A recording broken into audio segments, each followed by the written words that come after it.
Today, we are talking about how to help your kids clean up their toys correctly and with less of a battle. Welcome to the Prepared Enough podcast. I'm your host, Natasha Mila, former teacher, mom of four, and firm believer that a well-prepared home can do a lot of the heavy lifting for you. In this podcast, we'll explore ways to design organized, intentional spaces and rhythms that build your child's responsibility and bring more ease into your day. The simplest adjustments often make the biggest impact. We will chat all about the tiny tweaks you can make as your children grow. If you're ready for your home to work with you, not against you, you're in the right place. Hit follow and let's get started. Hello. We are on episode number 26 of the Prepared Enough podcast. This is our first paid member only episode, so thank you for being here and supporting this space. You will now be getting one exclusive episode each month. If you are listening and you're confused, it's probably because you are hearing a free preview. If you want to sign up and become a paid member so you can hear this episode in its entirety, you can find the membership link in the show notes or go to natashamila.com and you can find it there too. Okay, moving on. We are chatting about cleaning up toys today. Now, I'd like to preface this episode by saying that I am not perfect.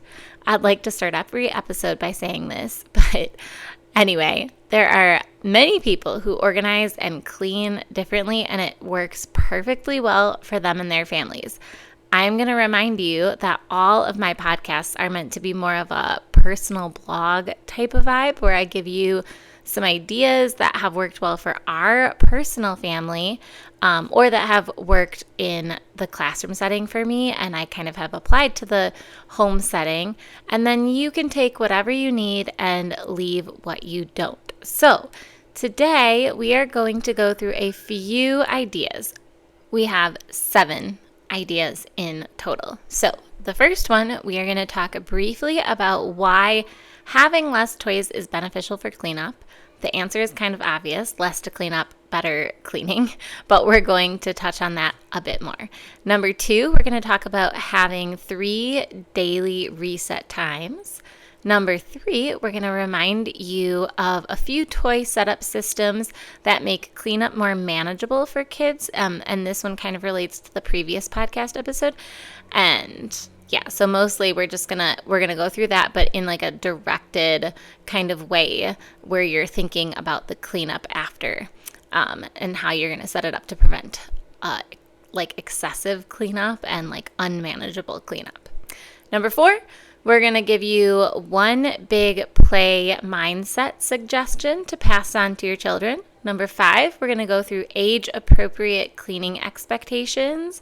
Number 6, we're going to chat about what to do when cleanup overwhelm does inevitably happen here and there or with younger children, like really young kids who get overwhelmed quite easily when it comes to cleanup. And lastly, number 7, we are going to chat about like a quarterly-ish adult toy maintenance. So that is 7 things. This episode is full of ideas for you to pull from. It is going to be a little bit longer of an episode. So yeah, hopefully it is helpful. So we're going to dive in to the first topic of conversation, and that is why having less toys is beneficial for cleanup. When there are too many toys, kids are constantly making decisions instead of actually playing. They're just skimming through the options, dumping everything out, maybe picking one thing and moving on, getting curious about what they might find in the next bucket of stuff. Sometimes they're just looking for a specific item and they can't find it. That is more of like a combination of quantity of toys problem and an organizational problem. But most often, when you have too many toys get moved around or taken out, and this makes cleanup really challenging for kids because there's just so much to clean up. It's overwhelming visually, and just like adults on the days where their to-do lists are out of control, they just don't know where to start, right? Just like you're staring at your to-do list and you're like, I have so much to do and I don't have enough time to finish it all, and you just kind of freeze up. that's the same thing kids are going to do. They're just going to stare at this huge mess and they don't know where to start. And so they just freeze up.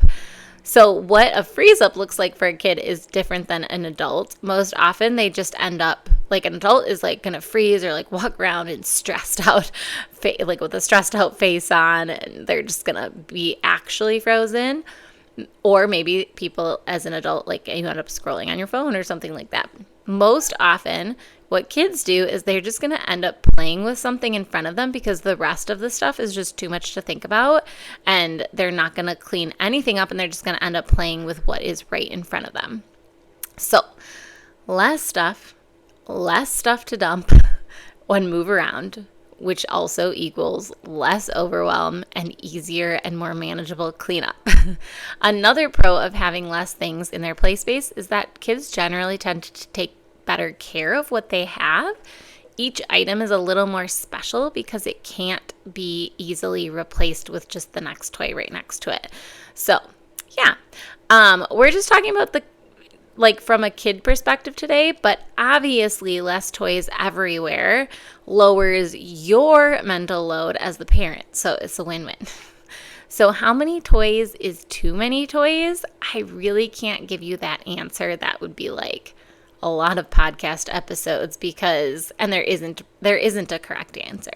It really just depends on the age of your child, your children, the space that you have in your home, the lifestyle you want to live, the kind of toys that we're talking about. There are just so many factors, but less is almost always more. So when in doubt, declutter some things or a lot of things. Okay, moving on to number 2. Daily reset times. So this is like one of my favorite things.